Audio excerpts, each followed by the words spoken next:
Choosing technology for your company. We see a lot of companies who have fallen prey to really good salespeople. We see a lot of companies who buy software first and then figure out whether or not they can use it or if they even need it. If you've worked in distribution for a while now, you know a lot of distribution companies spent a fortune on e-commerce sites a few years ago and thought that it was really going to move some kind of a needle. And it didn't, because it's not how people wanted to buy. We have to be really careful out there. Another thing I see a lot of is when I ask a distributor, and not to knock distributors, they're only trying to do the best they can with what they have. A lot of distributors, if you ask them, do you use a CRM? They say, well, we used to have Salesforce, but no one used it, so we got rid of it. It doesn't have to be that way. And it actually breaks my heart when I see that happen, because salespeople for these softwares, they shouldn't do this to unsuspecting. Anyway, I'm going down a rabbit hole. The best thing to do when it comes to technology is first decide on the strategies that you want to tackle.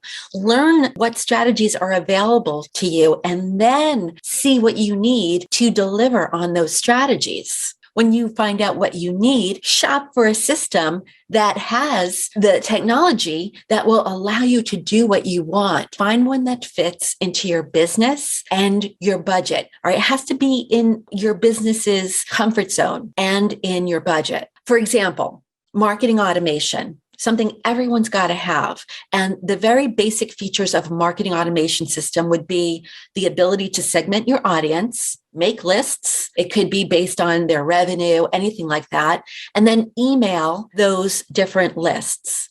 If you're emailing everyone on the list, on every list, the same email, you're doing it wrong. All right. You want to send emails meant for small contractors to small contractors, emails meant for large contractors to large contractors, that kind of thing. And never email about promoting your product unless it's like following, there's that 80-20 rule. You want to do 80% of talking about your customer and their issues and getting their issues solved, and then 20% about how great your product is.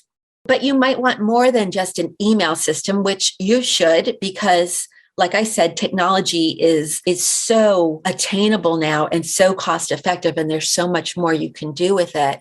They call it marketing automation, but it's really supporting your sales function. Some of the things that you might be interested in that this technology will do, things like capturing leads and helping with follow-up and lead nurturing and all of that. That's why we're here today. But other things like identifying anonymous traffic on your website. People come to your website and leave. Do you want to know who they are? Do you want to know what they looked at?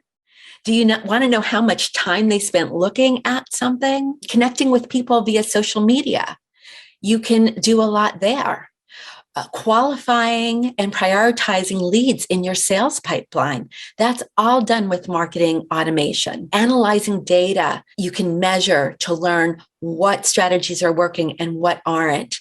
My favorite is tracking visitors' behavior through your website, learning when they're on your website, where they went, what company they're from, how long they lingered, and then promoting your collateral to them based on what they looked at. An example would be, say, one of your prospects, even better, say one of your customer is in your database, you sell him product, he's been your customer forever. He comes to your website and he's looking at your vendor managed inventory solutions. As a salesperson, wouldn't you want to know that? Because if he's in the market for a solution like that, wouldn't you want to know it so you can approach him with what the solutions are? That's why I love this so much. I'll tell you a really quick story. I had tracking on my website for a long time. I did a presentation at a distributor event. I met a CEO of a very large distributor there. He saw my presentation, came rushing up to the stage, really wanted to do what I was talking about, gave me his contact information. We exchanged emails. A couple of weeks later, and we started a dialogue. A couple of weeks later, I sent out an email to my list. In the email was a link back to a blog that I had written. Well, guess who clicked the link and came back to the blog? the guy. He clicks the link, comes to my blog, notification pops up on my screen. Now, mind you, I'm just a small company, so it's coming right to my screen. I'm also the salesperson. And it says, this guy is on your website right now looking at this. So what did I do? I picked up the phone and called him. After I explained to him, don't get freaked out. I'm not looking into a crystal ball, but I do know that you clicked that link and came to my website. I just wanted to see if you had any questions about this subject, the subject of the blog. So, I think every salesperson wants this, but that's just me. My main point with all of this anyway is that marketing automation, I'm doing the air quotes again, it's really about sales. We see a lot of distributors that are really afraid to dip their toe in the water when it comes to technology, and rightly so. So I picked out 5 things that I would say to you, you really should get started by doing these 5 things. It could be one of these 5 things, any one of them, and these are not in any particular order. The first is analytics. The biggest advantage to doing digital anything is that it's measurable. Gone are the days where it's I know that half of my marketing works, but I don't know which half. That doesn't happen anymore because you'll know exactly what's working and exactly what's not working. So you can do more of what works, less of what's not working. The second thing I want to mention are chatbots.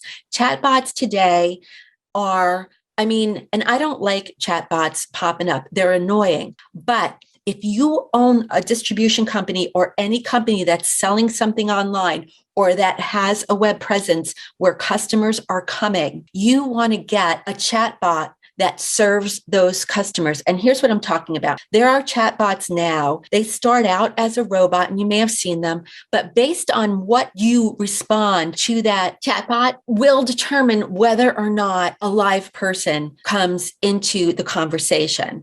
And more often than not, the live person comes.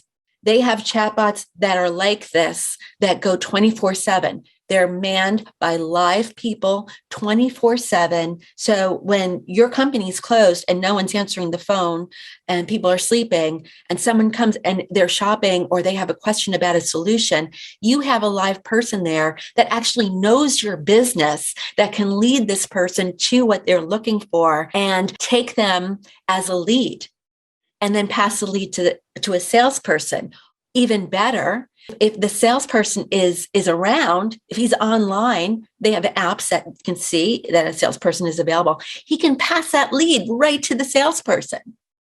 Now, when you think about 90% of the people that come to your website leave without doing anything because they can't find what they're looking for or whatever, these chatbots make a lot of sense. And the best thing about this is that they don't cost very much money at all. Like less than $2,000 is what they cost. It's amazing. The third thing I wanted to mention is email marketing, of course, and we talked about that.